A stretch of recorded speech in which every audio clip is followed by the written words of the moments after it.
بسم اللہ الرحمن الرحیم۔ معراج کی رات اور معراج کا سفر۔ جب نبی کریم صلی اللہ علیہ وسلم منصب نبوت پر سرفراز ہوئے تو اس وقت سے اہل اسلام نے وقت کا حساب کتاب رکھا۔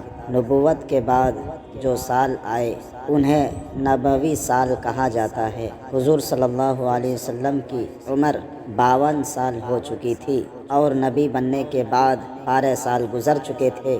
اسی سال کے 7ویں مہینے رجب کی 27 تاریخ تھی۔ رسول اللہ صلی اللہ علیہ وسلم حرم کعبہ میں سو رہے تھے۔ حضرت جبرائیل علیہ السلام نے آ کر آپ کو جگایا۔ کچھ خواب اور کچھ بے خوابی کی حالت میں حضور صلی اللہ علیہ وسلم کو زمزم کے پاس لے گئے، سینہ چاک کیا، زمزم کے پانی سے اس کو دھویا اور پھر اسے حلم، بردباری، دانائی، ایمان اور یقین سے بھر دیا۔ اس کے بعد سواری کے لیے ایک جانور پیش کیا جو خچر سے کچھ چھوٹا سفید رنگ کا تھا۔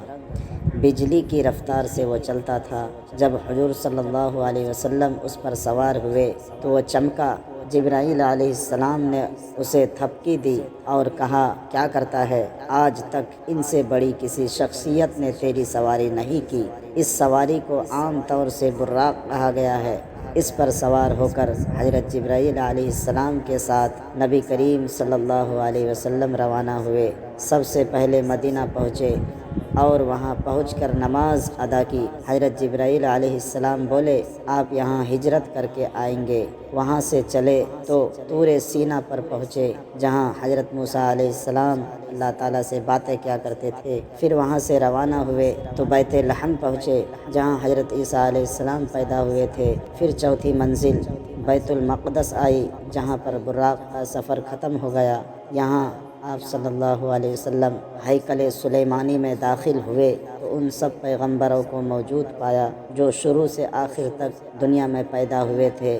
آپ نے وہاں امامت کی اور تمام نبیوں نے آپ صلی اللہ علیہ وسلم کی امامت میں نماز پڑھی۔ اسی بنیاد پر آپ صلی اللہ علیہ وسلم کو امام الانبیاء کہا جاتا ہے۔ اس کے بعد ایک سیڑھی لائی گئی جس پر چڑھ کر آپ آسمان پر پہنچے۔ سیڑھی کو عربی میں معراج کہتے ہیں، اسی وجہ سے یہ واقعہ معراج کے نام سے مشہور ہوا۔ اس واقعے کا ذکر سورہ بنی اسرائیل کے شروع میں ہے۔ سورہ بنی اسرائیل کا ایک نام سورہ اسراء بھی ہے۔ معراج کا واقعہ ایک معجزہ ہے، لیکن قرآن نے اس واقعے کو کہانی کہنے کے لیے نہیں سنایا ہے، بلکہ سورہ اسراء میں جو ہدایات دی گئی ہے ان پر توجہ دینے اور ان کو سمجھ کر ان پر عمل کرنے کو کہا ہے۔ اس سورت کی ہدایات کی تفصیل یہ ہے، نمبر 1، صرف اللہ کی بندگی کی جائے اور اس کی بادشاہت میں کسی کو شریک نہ کیا جائے، یہ شرک ہے اور شرک کسی قیمت پر معاف نہیں ہوگا۔ نمبر 2، خاندانی رشتہ داری کا پورا لحاظ رکھا جائے، اولاد والدین کی فرما بردار رہے اور رشتہ دار ایک دوسرے کے ہمدرد و مددگار بنے رہے۔ حدیث رسول ہے کہ رشتوں کو کاٹنے والا جنت میں نہیں جائے گا۔ نمبر 3، سماج میں جو لوگ مفلس اور معذور ہیں، جو وطن سے دور ہے، ان کو بے سہارا نہ چھوڑ دیا جائے، ان کی طرف سے غافل نہیں رہا جائے۔ نمبر 4، دولت کو فضول ضائع نہ کیا جائے، فضول خرچی کرنے والے شیطان کے بھائی ہے۔ نمبر 5، لوگ اپنے خرچ کو اعتدال پر رکھے، نہ بخیل بن جائے اور نہ فضول خرچی کرنے والا، اپنے مال سے بندگان خدا کا حق نکال کر ان تک پہنچائے۔ نمبر 6، اپنے بندوں کے رزق کا جو انتظام اللہ تعالیٰ نے کیا ہے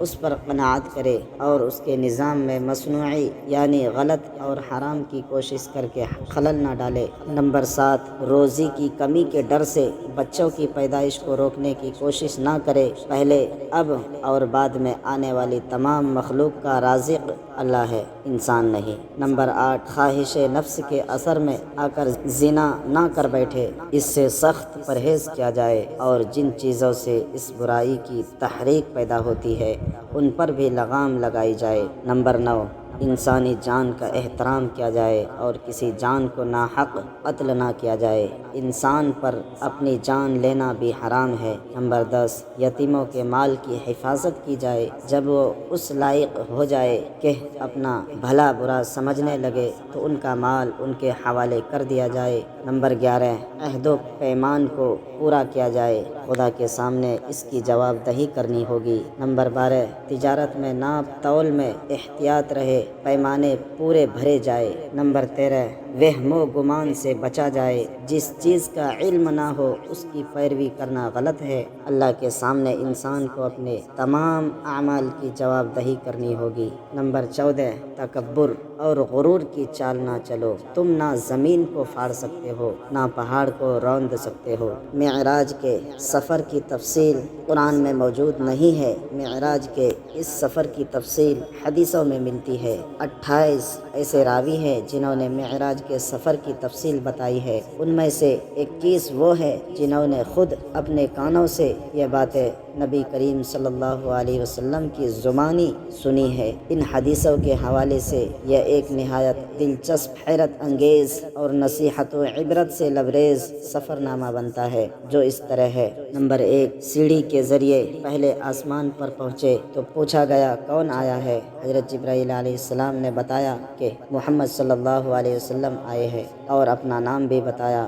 پوچھا گیا کیا بلایا گیا ہے؟ جواب دیا ہاں۔ تب پہلے آسمان کا دروازہ کھلا، وہاں حضور صلی اللہ علیہ وسلم کی ملاقات فرشتوں اور ان روحوں سے ہوئی جو دنیا میں صالح اور نامور لوگ تھے۔ پھر حضرت آدم علیہ السلام سے بھی ملاقات ہوئی۔ نمبر 2، حضور صلی اللہ علیہ وسلم نے دیکھا ایک جگہ لوگ فصل کاٹ رہے ہیں، جتنی کاٹتے ہیں اس سے زیادہ وہ بڑھ جاتی ہے۔ پوچھا یہ کیا ہو رہا ہے؟ کہا گیا یہ وہ لوگ ہیں جو دنیا میں اللہ کی راہ میں جہاد کرتے تھے۔ نمبر 3، دیکھا کہ کچھ لوگوں کے سر کچلے جا رہے ہیں۔ پوچھا یہ کیا ہو رہا ہے؟ کہا گیا یہ ایسے سر والے ہیں جن کے سر دنیا میں نماز کے لیے سجدے میں نہیں جاتے تھے۔ نمبر 4، کچھ لوگ دکھائی دیے جن کے کپڑوں میں آگے پیچھے پیوند تھے اور وہ مویشی کی طرح گھاس چر رہے تھے۔ پوچھا یہ کیا ہے؟ جواب ملا یہ وہ لوگ ہیں جو اپنے مال کی زکوٰۃ نہیں نکالا کرتے تھے۔ نمبر 5، دیکھا کہ ایک آدمی نے لکڑی کا گٹھر جمع کر کے اٹھانا چاہا مگر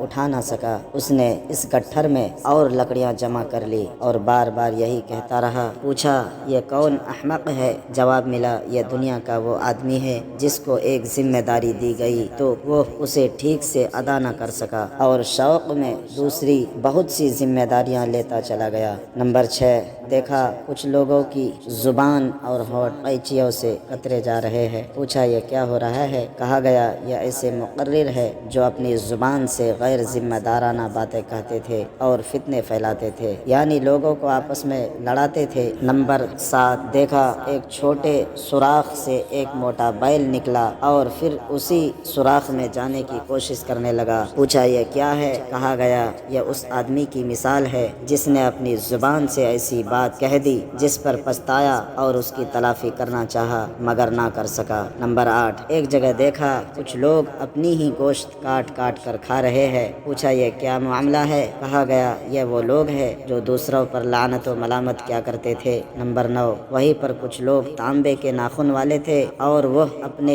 انہی ناخنوں سے اپنے منہ اور سینے نوچ رہے تھے۔ پوچھا یہ کیا ہو رہا ہے؟ کہا گیا یہ وہ لوگ ہیں جو دوسروں کے پیٹھ پیچھے ان کی برائیاں کیا کرتے تھے۔ نمبر 10، دیکھا کچھ لوگوں کے ہونٹ اونٹوں جیسے ہیں اور وہ آگ کھا رہے ہیں۔ پوچھا یہ کیا ہو رہا ہے؟ کہا گیا یہ وہ لوگ ہیں جو یتیموں کا مال ناجائز طور پر کھایا کرتے تھے۔ نمبر 11، دیکھا کچھ لوگ پیٹ کے بل لیٹے ہوئے ہیں اور ان کے پیٹ میں سانپ بھرے ہوئے ہیں۔ پوچھا یہ کون لوگ ہیں؟ کہا گیا یہ دنیا میں سود کھایا کرتے تھے۔ نمبر 12، ایک جگہ دیکھا ایک طرف عمدہ نفیس گوشت رکھا ہوا ہے اور ایک طرف سڑا ہوا گوشت رکھا ہے۔ کچھ لوگ اچھا گوشت چھوڑ کر سڑا ہوا گوشت کھا رہے ہیں۔ پوچھا یہ کیا ہو رہا ہے؟ کہا گیا یہ وہ مرد اور عورتیں ہیں جو اپنی بیویوں اور شوہروں کو چھوڑ کر دوسری عورتوں اور مردوں کے ساتھ حرام کاری کیا کرتے تھے۔ ایک جگہ دیکھا کچھ عورتیں اپنی چھاتیوں کے بل لٹک رہی ہے۔ پوچھا یہ کیا ماجرا ہے؟ کہا گیا یہ وہ عورتیں ہیں جنہوں نے اپنے شوہروں کے سر ایسے بچے منڈ دیے جو ان کے نطفے سے پیدا نہیں ہوئے تھے۔ وہاں سے چل کر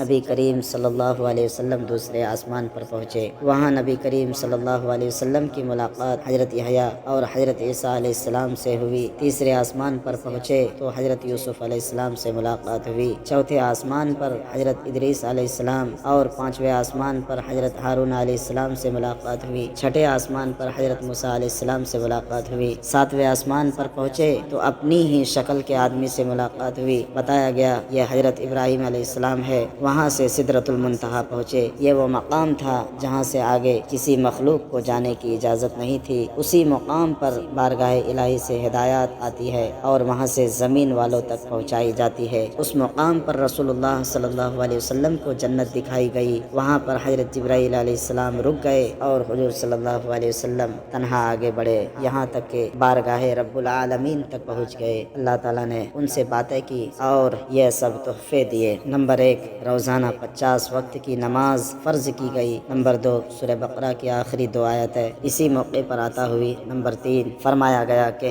جو نیکی کا ارادہ کرے گا اس کے حق میں ایک نیکی لکھ لی جائے گی، جب اس ارادے پر عمل کرے گا تو 10 نیکیاں ملے گی۔ جو برائی کا ارادہ کرے گا تو جب تک اس پر عمل نہ کر لے اس کے نام اعمال میں برائی لکھی نہیں جائے گی، اور برائی کرنے پر صرف ایک بدی ہی لکھی جائے گی۔ وہاں سے واپس ہوئے تو پھر حضرت موسیٰ علیہ السلام سے ملاقات ہوئی۔ انہوں نے کہا کہ آپ کی امت کمزور ہے، 50 وقت کی نماز ادا نہ کر سکے گی، جائیے کم کرائیے۔ حضور صلی اللہ علیہ وسلم واپس گئے اور خداوند عالم سے نماز کم کرنے کی درخواست کی۔ 10 نماز کم کر دی گئی۔ حضرت موسیٰ علیہ السلام نے کہا یہ بھی زیادہ ہے۔ آپ صلی اللہ علیہ وسلم پھر گئے، اسی طرح 50 نمازیں کم ہوتے ہوتے 5 پر آ گئی۔ کہا گیا نمازیں تو لوگ 5 وقت ہی پڑھیں گے، لیکن اجر و ثواب ان کو 50 وقت کی نمازوں کا ملے گا۔ وہاں سے سیڑھی سے اتر کر بیت المقدس تک آئے، یہاں پھر سارے انبیاء موجود تھے۔ فجر کی نماز پہلے کی طرح ادا کی اور اس کے بعد براق پر سوار ہو کر مکہ مکرمہ واپس آ گئے۔ یہ پورا سفر رات کے ایک حصے میں انجام پا گیا، جبکہ مکہ سے بیت المقدس صرف جانے میں 2 مہینے لگتے تھے۔ صبح کے وقت جب لوگوں سے اس کا تذکرہ کیا تو کوئی ماننے کو تیار نہیں تھا۔ حضرت ابوبکر صدیق رضی اللہ تعالی عنہ نے ایک ترکیب کی، پوچھا حضور صلی اللہ علیہ وسلم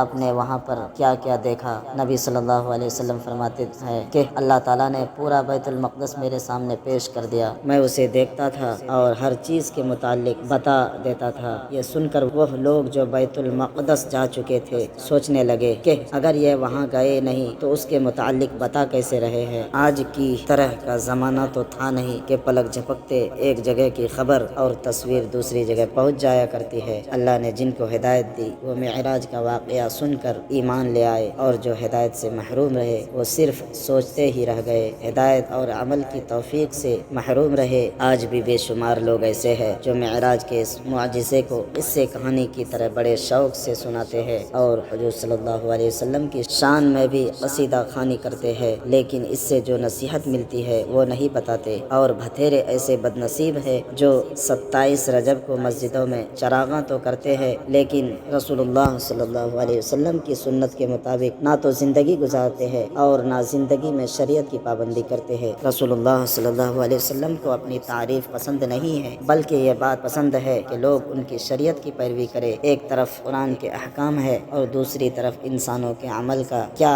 انجام ہونے والا ہے وہ حدیثوں میں بیان کیا گیا ہے۔ کیا اس کو پڑھنے اور جاننے کے بعد بھی لوگ صرف معراج کے قصے کہانیاں ہی سنتے رہیں گے، یا اپنی اصلاح کرنے اور عمل خیر کرنے کی بھی کچھ فکر کریں گے؟ ناظرین، ویڈیو اچھی لگے تو ویڈیو کو لائک اینڈ شیئر اور چینل کو سبسکرائب ضرور کیجیے۔ شکریہ۔